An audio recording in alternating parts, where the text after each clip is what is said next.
Draw me deeper, Lord, in you. Draw me deeper, Lord, in you. Open up any newspaper and it will testify to how violent our culture is. We need to be a people of peace, promoting peace and embodying the commandment against murder.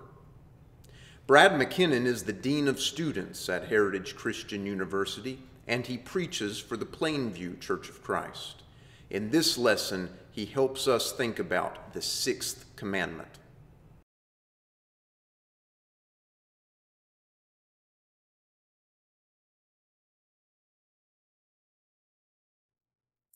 As we continue this Berean series on the Ten Commandments, we come to the sixth commandment. The traditional rendering is, "Thou shalt not kill." Most modern translations now have it, "You shall not murder." As we think about this commandment, we need to first think about it in its context. And so I invite you to look at Exodus 20. And the commandment is found in verse 13, "You shall not murder." But I think it's good for us to sort of step back for a second and look at a little bit of a broader context that sort of includes the Ten Commandments as a whole. And the first thing that I notice as I look at the Ten Commandments as a whole is I see that the responsibilities that are sort of inherent within the commands themselves sort of are first vertical. And by vertical, I mean our relationship with God. And second, horizontal.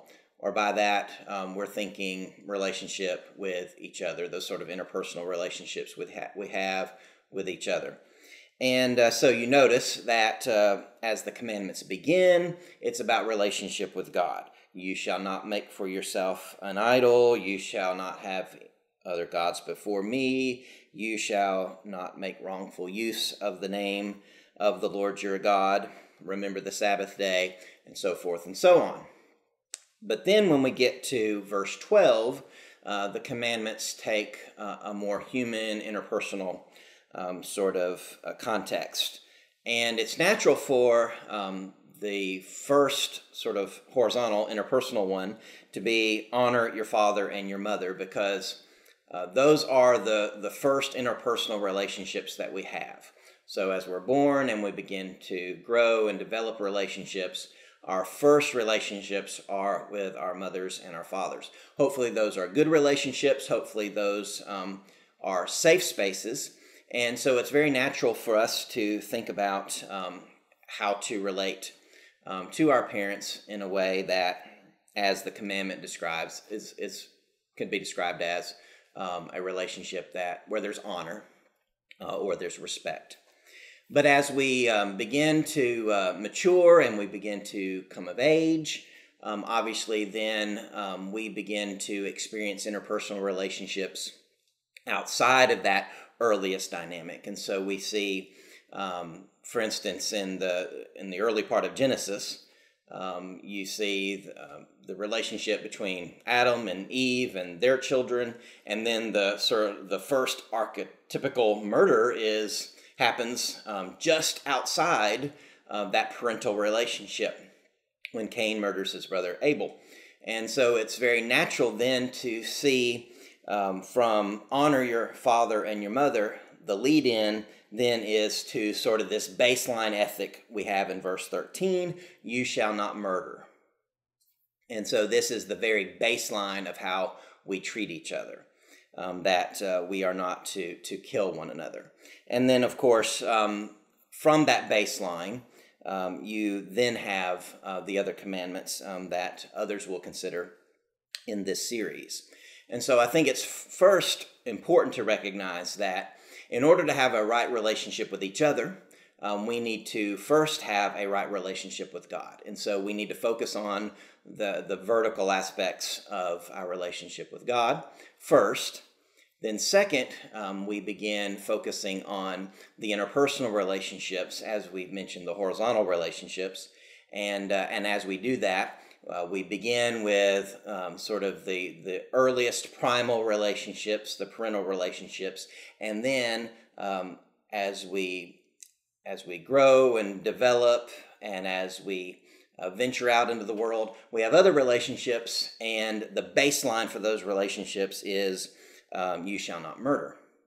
Now, as we think about this commandment, I think it's important to draw our attention to the Beatitudes as Jesus begins the Sermon on the Mount, as we think about this sixth commandment in context.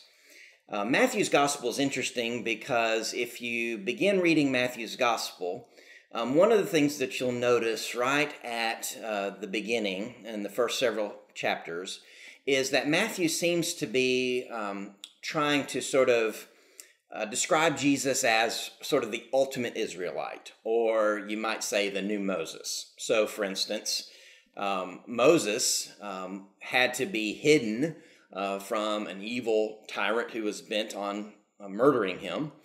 He had to be hidden from that tyrant, and the same is true of Jesus, that in his earliest days he had to be hidden from a ruler that was out to kill him. We continue thinking about those sort of connections. Jesus obviously spent time in Egypt, and so his parents took him and they escaped to Egypt. So he's taken into Egypt, he's brought out of Egypt. And certainly that connects us to the Exodus and Moses leading the children of Israel out of Egypt. And then, of course, Moses, as he leads Israel out of Egypt, what ends up happening is they end up wandering in the wilderness for 40 years. And of course, we remember just after Jesus' baptism, he is out in the wilderness and he spends 40 days and 40 nights out in the wilderness. And just like God took care of the Israelites, after that 40 days and nights in the wilderness, Jesus is taken care of by the angels. And so we see those sort of connections that an Israelite reader of Matthew's Gospel would recognize right away. But for us, it may be, we have to sort of dig into it a little bit.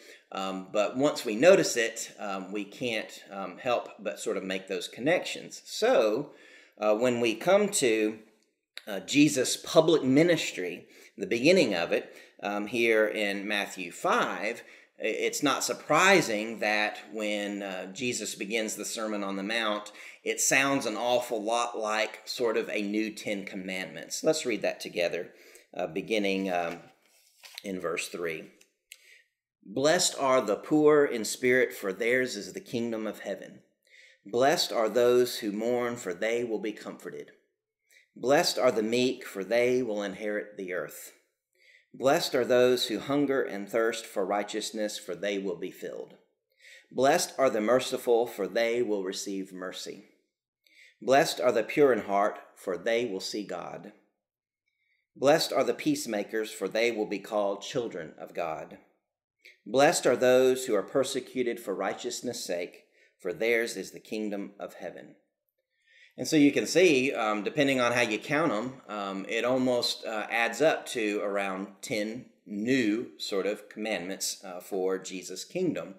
And notice that they're focused on not only our vertical relationship with God, but also our horizontal relationship with each other.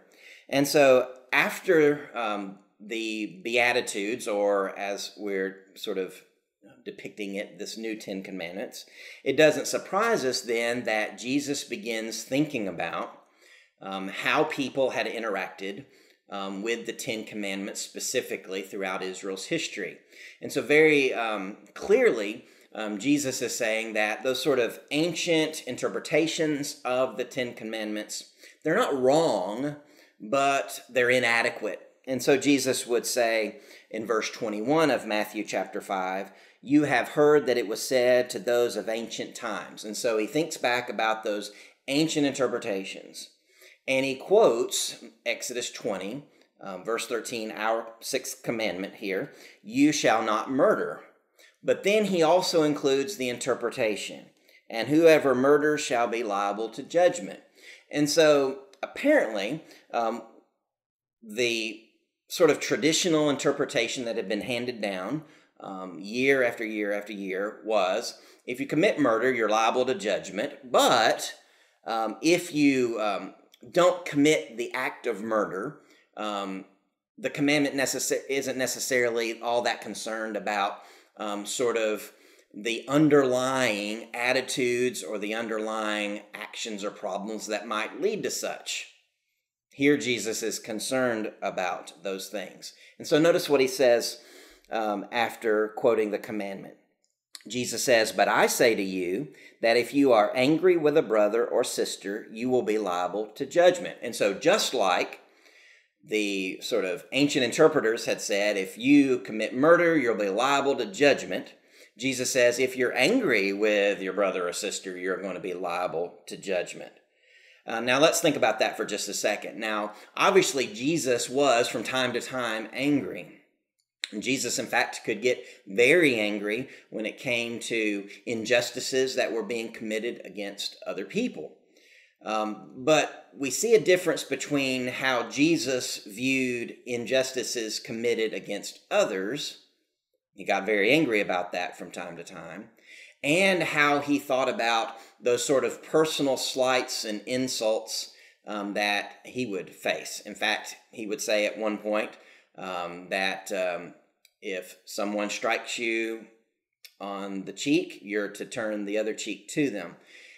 The idea here is not if you are being threatened with real bodily harm, you're to allow that to continue. The idea is that if somebody insults you by slapping you, you're not to respond in kind.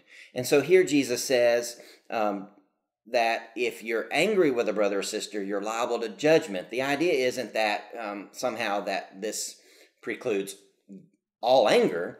The idea is that when people personally insult you, that when people personally slight you, you're not to be filled with rage or filled with anger, because those are the very sort of emotional responses that can lead to violence in the first place. Now he continues. He says, and if you say,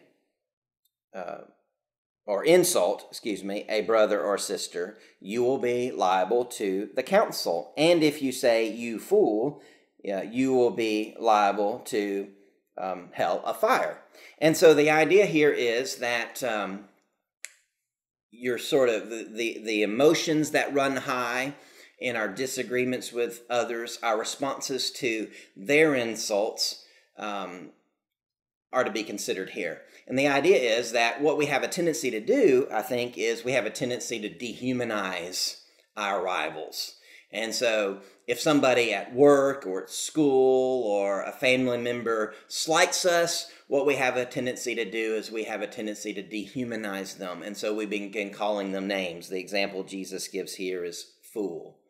And once that dehumanization process takes place, then the notion of violence is something that we could fall prey to and that we need to be careful about. And so as we think about the sixth commandment, not only do we need to recognize the sort of immediate context found in Exodus 20, but we need to sort of step back and see not only that micro context, but also a macro context, the big picture, where Jesus is saying, no, it's not only about the actual act, but it's also about those sort of emotional responses that sort of lead to those acts.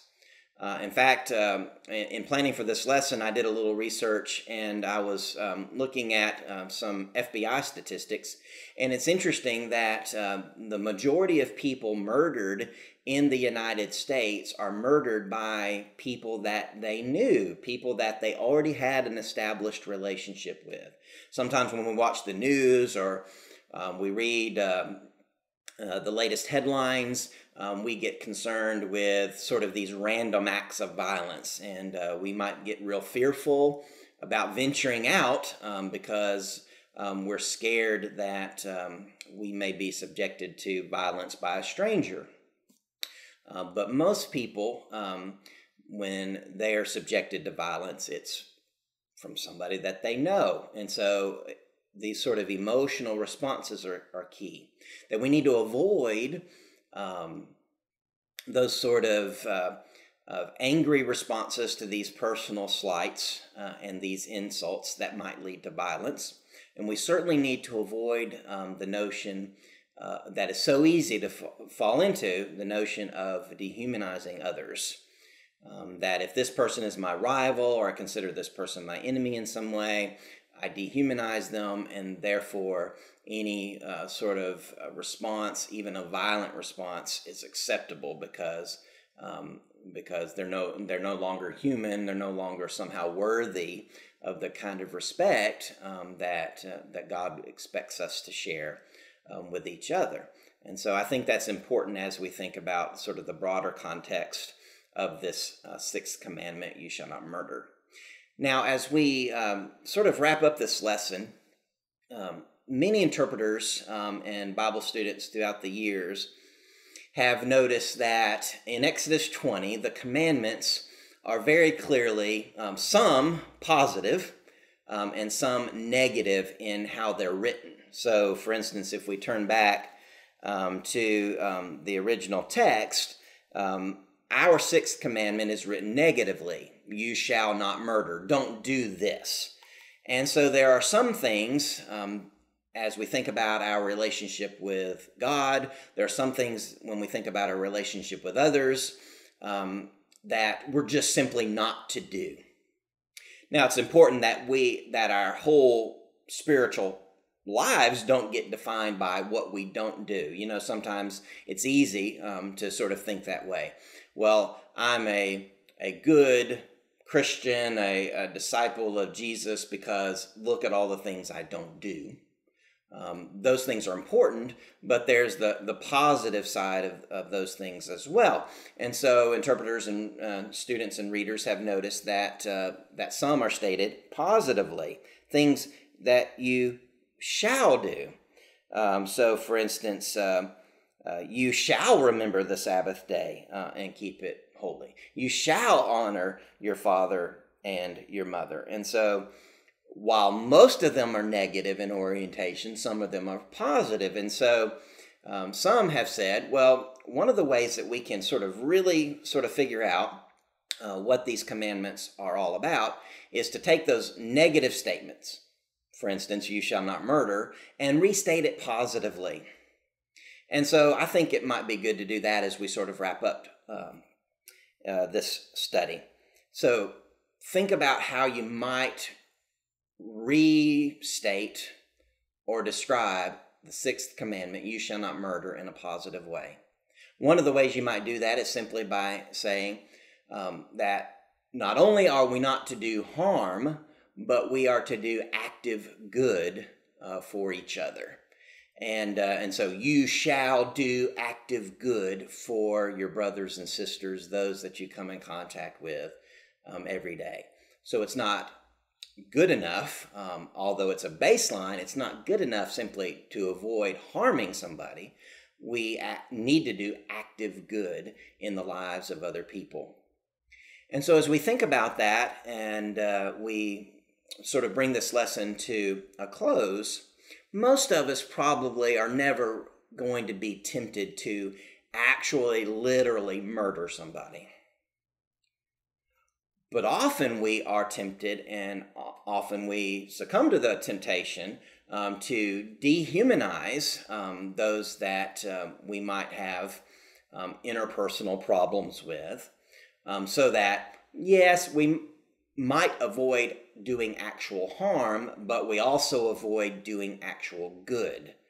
And so it's important to recognize that not only are we to avoid doing bad things in how we relate to each other, but we're also to make sure that we take the opportunity to do good things to others, even those that might be considered our enemies. And so Jesus would say, do good to your enemies, love your enemies, do good to those who persecute you. And so Jesus focuses on not just the negatives, the things we're to avoid, but also the positive things that we are to do in the lives of others. And that is a much more challenging interpretation of this commandment. But I think a worthy one, and I think one that would certainly bless our lives and the lives of those who we interact with every day, whether it's our family relationships with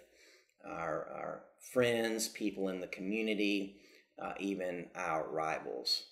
And so as we think about the statement, "You shall not murder," it seems very simple, but I think just like the other commandments, it's much more complex to put into practice in a way that makes sense, considering sort of the whole context of what God expects of us and the context of the gospel itself. Thank you very much. As the deep thirsts for the water, Lord, so my soul longs after you. My soul thirsts for the living God. Yes, my soul longs after you.